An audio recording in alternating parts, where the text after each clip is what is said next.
Hey, this is Greg McAfee, and welcome to the Greg McAfee Show. Now let's get started.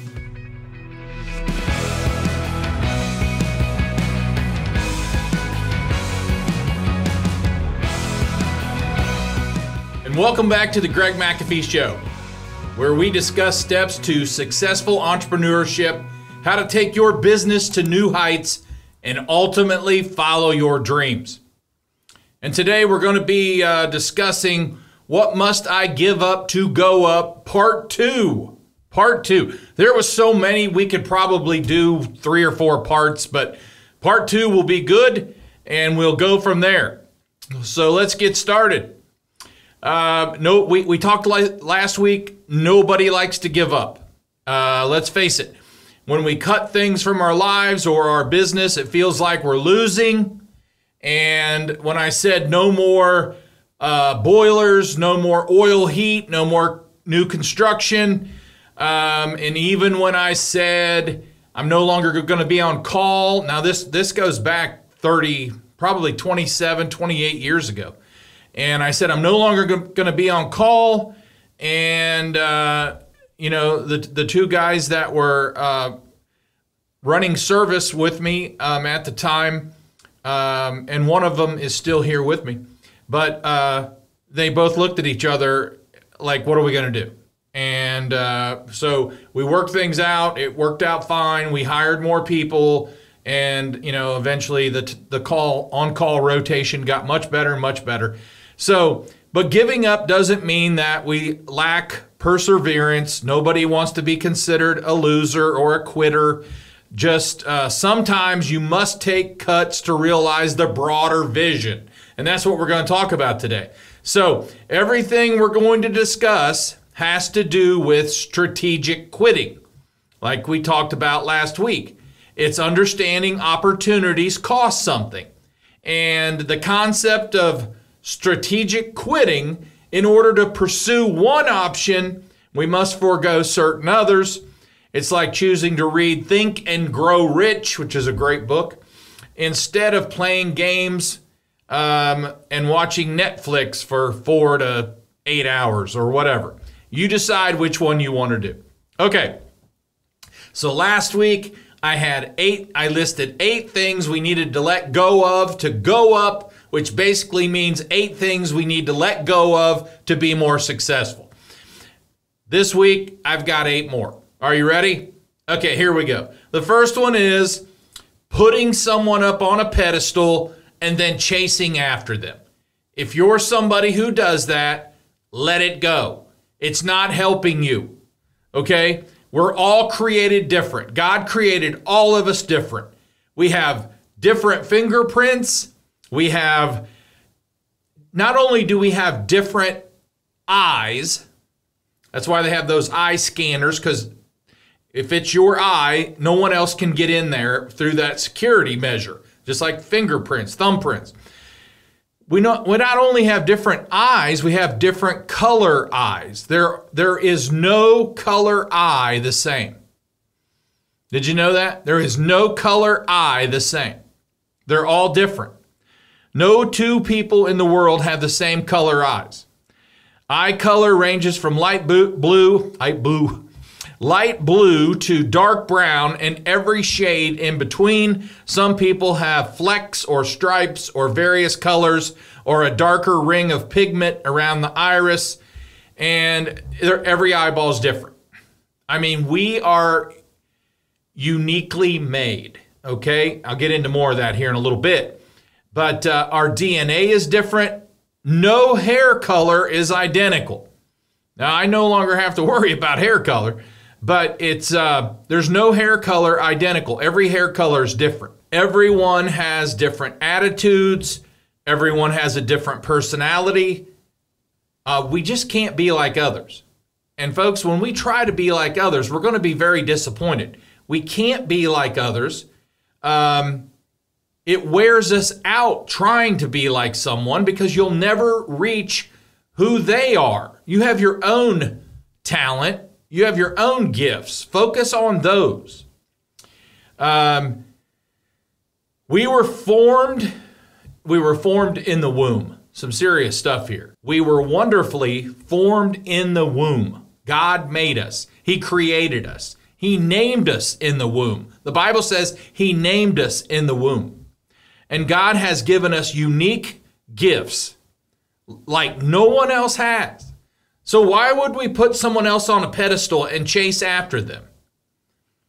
It can, when you chase after someone and you're constantly trying to be like someone else, it can disrupt a family, a career, and just basically general happiness by making us believe that someone else is better off or better than we are. And the grass is never as green over there as we might think. And that's a fact. Okay. Number 2, constant need for others' approval. Again, it tags right off number 1. Constant need for others' approval. It is possible that seeking approval is the single most common and possibly the most painful addiction ever created by mankind. It can be more devastating than heroin, more addictive than cocaine. Needless to say, it's very addictive, and to the point where disapproval from someone becomes a very painful experience. Okay?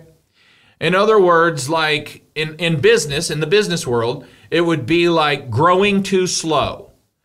You know, I feel like I'm growing too slow and I'm just not going to be as successful as that person I read about on social media or see on social media or hear about on social media. I'm going to talk more about social media too today. Or reduced performance. At one time, I was growing every year. This happened to us. For the first 15, 16 years, we grew substantially every single year. And then all of a sudden, we had a down year.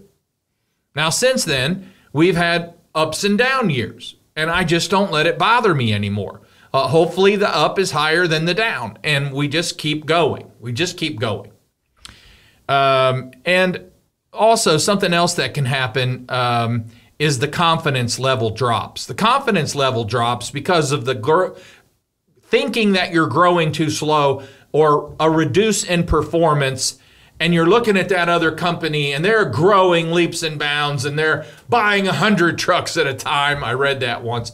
And and people just go, what am I doing wrong? You're not doing anything wrong. I mean, you might need to tweak a few things, but you're not doing anything wrong. Just keep doing what you do best. And don't worry about those other people. Get your eyes off of them and keep your eyes on you. All right. Something else we need to give up to go up is our past. How successful do you think you would be at driving forward while looking in the rearview mirror the entire time? We all know the answer to that. The windshield is this size, whatever it is, and the rear view mirror is this size for a reason, on purpose. You see, it comes out to about, we're supposed to be looking at our rear view mirror about 15% of the time. They say every 5 to 8 seconds we should glance at it. So I figured out of a certain amount of time, that comes out to about 15%. That means 85% we are looking through the windshield. We're looking forward. We're setting the vision forward. We can't get stuck in the past. What happened in the past is gone. We can't change it. It's over. All we can do is focus on today. So it's very freeing. It's very freeing to drop like grudges that was in the past and drop the baggage, move forward. Something else is that hurts you more than it will hurt the other person you're holding a grudge against. Okay? You know, we wouldn't worry much about what other people think of us if we knew how seldom they do. Okay? And it's very freeing to let go, because when you let go, it's like a big anchor holding you back. And when you let go of that, you're free to move forward. You're free to forgive and you're free to move on. So let go of the past. It's history. Pun intended. Okay. Number 4 is comparing yourself to others. Again, this all ties in together. Stop. Stop comparing yourself to others. No two businesses are the same. They really aren't. You can be in the same industry, but no two businesses are the same. No two cultures are the same. They're quite a bit different, okay? You might have a lot in common with someone, but you're still completely different in how you operate and how you run your business. You know, it's businesses aren't apples and apples. A lot of times they're apples to oranges, and you simply can't draw clean comparisons. There are positive comparisons. You know, here's a positive comparison. A positive comparison looks something like this. The owner of Bob's Heating and Cooling looks over at Jim's Heating and Cooling and says, man, they started about the same time we did in the same market as us, and they're almost 2 times bigger than us. What could be the cause? Great question. What could I learn from them? Great question. That doesn't mean I'm going to copy them. That doesn't mean I'm going to do commercials like them because I'm my own person. I'm going to do my own commercials. I'm going to do my own thing. We have our own culture. And so Bob looks at Jim and he thinks they're doing a lot of good things right. I've got to learn how to do a lot of good things right, okay? And then what happens is they slowly start growing, or maybe fast, who knows, but they start growing and they catch up. You know, that's the fun part. They catch up with Jim's Heating. Now, there are unique advantages to learning this way and applying changes and then moving on. Don't get stuck looking, you know, Jim or Bob, don't get stuck looking at Jim. Because here's a negative one. Here's a negative effect of watching another company all the time or comparing yourself to that company. The negative one is Acme Electric looks at Zap Electric and asks why Zap is 2 times bigger than them. And then they think, well, they must have more talent. The owner must have more talent than I do. And I guess I wasn't gifted to grow like that. See, that's negative. That's extremely negative, and get rid of it. Drop it. The next time you catch yourself thinking, oh, there's just no use, or stop and or please stop and reframe. And let the differences between your business and others inspire you, but not frustrate you. See, there's a big difference. Being inspired means if he can do it or if she can do it, I can do it. That's inspired. But just thinking that it's frustrating, they're so big, and I don't know why that we can't grow. They must have, you know, extra powers. Okay? No, they don't. They might have some more thinking outside the box than you do, but that doesn't mean you can't learn to think outside the box. All right, here's another one you need to let go of to go up, and that's others defining your success. Who cares? Who cares if they define your success? Other people aren't going to live with the consequences of the choices you've made. So why would you live according to their definition of success? I can't get my head around that one at all, because I am not concerned about what others think. I just don't let it happen. But you might. So if this applies to you, let it go. So personally, I choose Sunday as my Sabbath day. A lot of people say Saturday was the original Sabbath day, but whatever. Sunday is my Sabbath day, and I choose to be closed on Sunday. We only run emergency calls. So how they run their business is totally different than mine. And I'm very happy and willing to give up some revenue to be closed and worship God on Sunday and rest on Sunday. However, that's not always the proven case, because Chick-fil-A is been closed on Sunday from day one, and they do more in 6 days than all their competitors do in 7. So I believe you are, if you feel led to close your business and be closed on your Sabbath day, I feel you'll be blessed for it, just like Chick-fil-A. We've never missed a beat. I've never once thought, wow, we could do more if we were open on Sunday. It's never crossed my mind. So also, when we talk about others' definition of success, gratitude leads to contentment. And when you're content and you're satisfied with how you run your business and how you do business, and you're thankful for what you have, the chances are you'll be much more successful. And let me tell you something you already know. Social media doesn't always reflect reality, okay? It's usually not the complete picture of someone's life or of someone's business. It's kind of like a highlight reel of, they've chosen the highlights they want you to see, okay? Let's face it. Social media is just a highlight of what someone wants you to see, and you never see the part about the pain or where they failed or where they let someone down or they did something wrong. You never see that because nobody wants you to see that. They just want you to see the highlights, okay? You know, when I've helped young football players make highlights, and I've directed them in what to do and how to do it.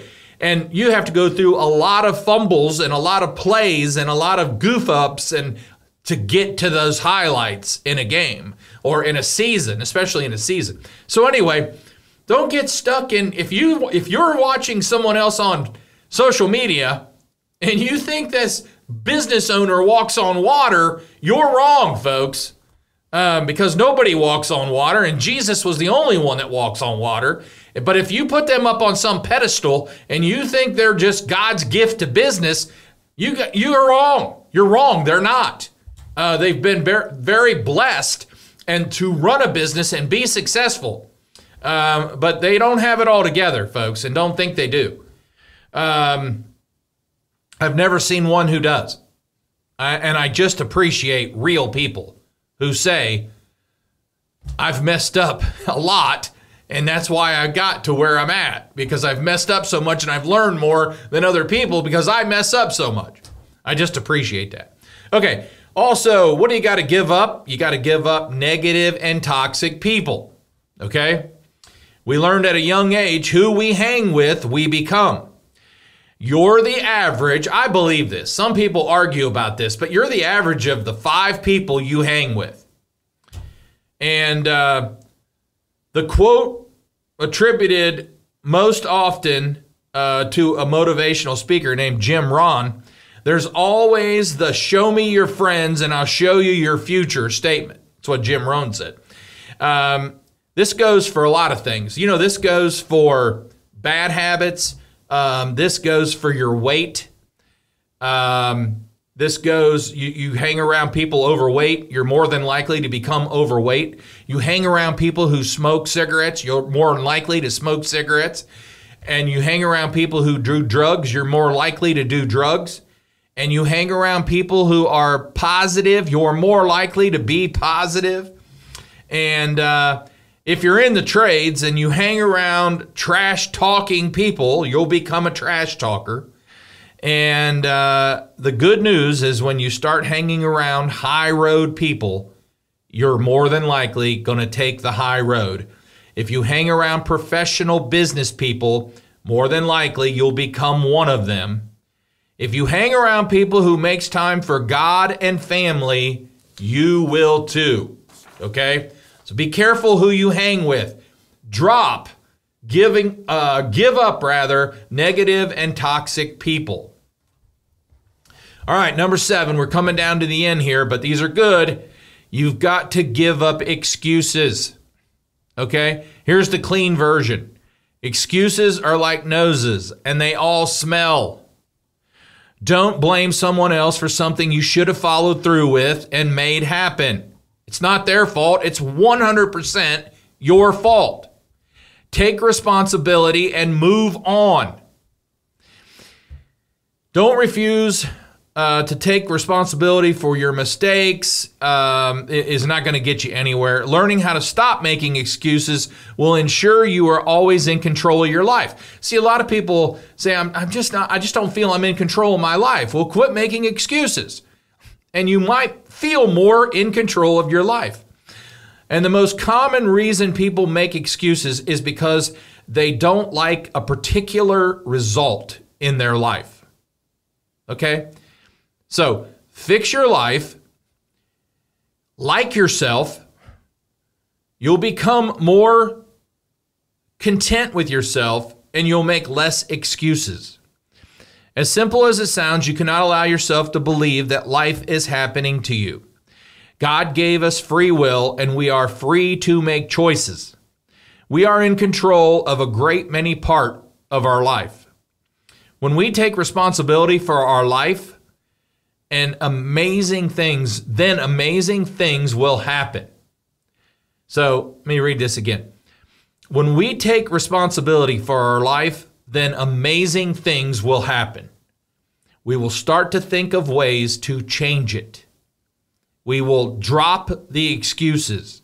We will give up making excuses. You know, there's nothing more honest to say, it was 100% my fault. No excuse, and it won't happen again. Boom. Okay?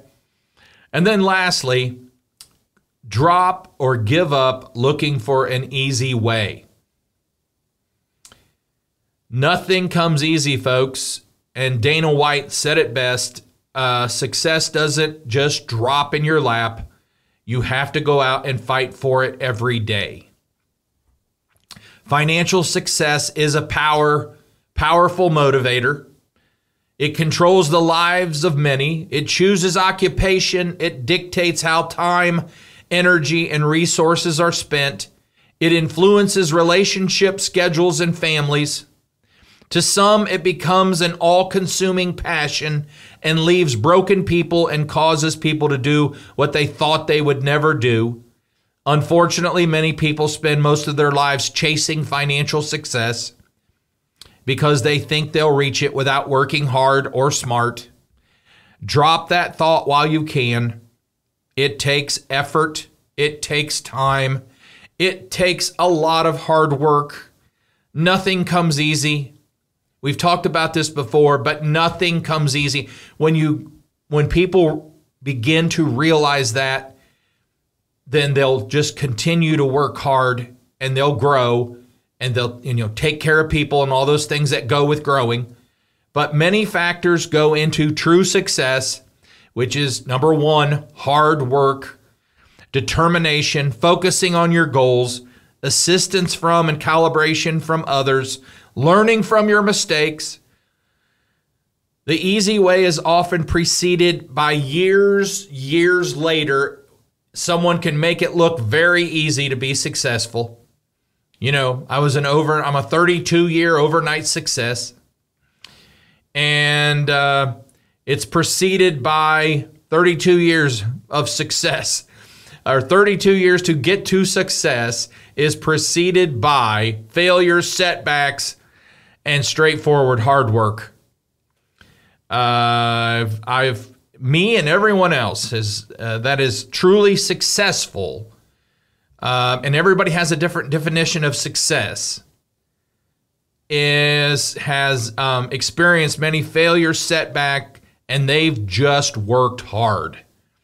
And those rare occasions when someone seems to have achieved overnight success, you don't know what's behind it. You don't know the history of that. And looks can be deceiving sometimes, both ways. Looks can be deceiving that someone is just the guru of business and they're just so successful.